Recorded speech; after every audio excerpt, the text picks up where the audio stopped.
പ്രിയമുള്ളവരെ, നമ്മളിൽ കുറെ പേരും ബുദ്ധിമുട്ടുന്ന ഒരവസ്ഥയാണ് ശ്വാസസംബന്ധമായ രോഗങ്ങൾ.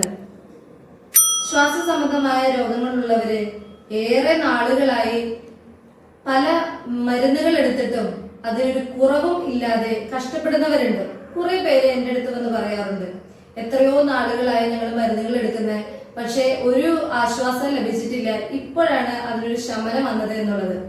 ഈ ശമനം വരുത്തിയത് എങ്ങനെയാണെന്നുള്ളത് ഞാൻ നിങ്ങളോട് പറയാം. അക്യുപങ്ചർ ട്രീറ്റ്മെന്റിനെ കുറിച്ച് നിങ്ങൾ കേട്ട് കാണാം, കേൾക്കാത്തവരുണ്ടാവാം. അക്യുപങ്ചർ ട്രീറ്റ്മെന്റ് എന്ന് പറയുന്നത് ഒരു നീഡിൽ കൊണ്ട് രോഗിക്ക് സൗഖ്യം കൊടുക്കുന്നു. നീഡിൽ എന്ന് പറയുമ്പോൾ ആരും പേടിക്കേണ്ട ആവശ്യമില്ല, കാരണം ആർക്കും വേദന എടുക്കുന്ന വിധത്തിലുള്ള ഒരു സംഭവമല്ല അവിടെ ചെയ്യുന്നത്.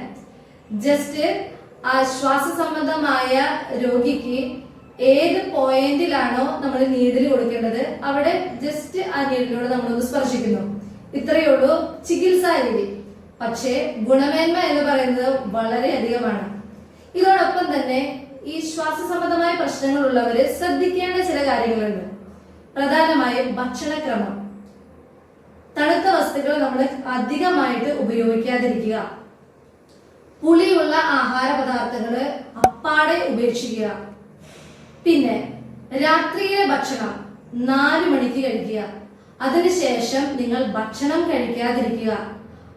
രാവിലത്തെ ഭക്ഷണം കുറച്ച് ലേറ്റ് ആയിട്ട് കഴിച്ചാലും പ്രശ്നമില്ല, ഒരു 8 മണി 9 മണിയൊക്കെ കുഴപ്പമില്ല. ഇതാണ് ശ്വാസ സംബന്ധമായ രോഗികൾ ശ്രദ്ധിക്കേണ്ട കാര്യം.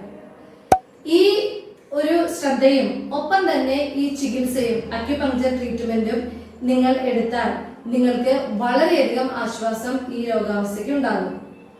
കൂടാതെ നിങ്ങൾക്ക് ഉറക്കത്തിലുണ്ടാകുന്ന ബുദ്ധിമുട്ടുകൾ, ശ്വാസം ലഭിക്കാതെ നിങ്ങൾക്ക് ഉറങ്ങാൻ കഴിയുന്നില്ല എന്നൊക്കെ പലരും ഒന്ന് പറയാറുണ്ട്. അപ്പൊ അതിനൊക്കെ പ്രതിവിധി ഉണ്ടാകണമെങ്കിൽ ഈ ഭക്ഷണക്രമവും ഒപ്പം തന്നെ തണുത്ത പദാർത്ഥങ്ങൾ ഉപയോഗിക്കാതെയും ഇരിക്കുക. അപ്പോൾ നിങ്ങൾക്ക് ഈ രോഗത്തിൽ നിന്നും പൂർണ്ണമായും വിമോചനം നേടാം. പ്രായഭേദമന്യേ നമുക്ക് എല്ലാവർക്കും ഈ ഒരു ചികിത്സാ രീതിയെ സ്വീകരിക്കാവുന്നതാണ്. ഇപ്പൊ നീഡിൽ എന്ന് പറയുമ്പോൾ നിങ്ങൾ ആലോചിക്കും, പ്രായമായവർക്കും കുഞ്ഞുങ്ങൾക്കും ഒക്കെ എന്ത് ചെയ്യുന്നുള്ളത്, അവർക്ക് വേദനിക്കും എന്നുള്ള സംശയങ്ങൾ ഉണ്ടാവാം. പക്ഷെ അത് ജസ്റ്റ് ഒരു ടച്ചിലൂടെ നമ്മൾ സൗഖ്യം കൊടുക്കുന്നുണ്ട്. അപ്പൊ എല്ലാവർക്കും ഈ ചികിത്സാ രീതി സ്വീകരിക്കാവുന്നതാണ്. പിന്നെ ഈ നീഡിൽ ചെയ്തതിന് ശേഷം എത്ര നാൾ ഇത് ചെയ്യേണ്ടി വരും എന്ന് നമുക്ക് ചിന്ത വരാം. നീഡിൽ എന്ന് പറയുന്നത് ഫസ്റ്റ് നമ്മൾ സ്റ്റാർട്ട് ചെയ്യുമ്പോൾ ഒരാഴ്ച കൂടുമ്പോ അല്ലെങ്കിൽ 2 ആഴ്ച കൂടുമ്പോ നമ്മളിത് സ്വീകരിക്കും ഈ ചികിത്സ. അതിനുശേഷം ഒരു 2 മാസത്തിന് ശേഷമൊക്കെ നീഡിൽ ചെയ്യാനായിട്ട് നാം എപ്പോഴും ഇവിടെ വരണം എന്നില്ല. ഞാൻ പറഞ്ഞ ഈ ഭക്ഷണക്രമ രീതിയും അവോയ്ഡ് ചെയ്യാൻ പറഞ്ഞ ഭക്ഷണ സാധനങ്ങൾ അവോയ്ഡ് ചെയ്യുകയും ചെയ്താൽ കുറേയേറെ പ്രശ്നങ്ങൾ ഇല്ലാതിരിക്കും. ഒപ്പം മാസത്തിലൊരിക്കലോ 2 മാസത്തിലൊരിക്കലോ നിങ്ങൾ വന്ന് ഈ അക്യുപങ്ചർ ട്രീറ്റ്മെന്റ് സ്വീകരിക്കേണ്ടതുമാണ്. ഇന്നത്തെ ഈ വീഡിയോ നിങ്ങൾക്ക് ഉപകാരപ്രദമായി കാണും എന്ന് ഞാൻ വിശ്വസിക്കുന്നു. നന്ദി.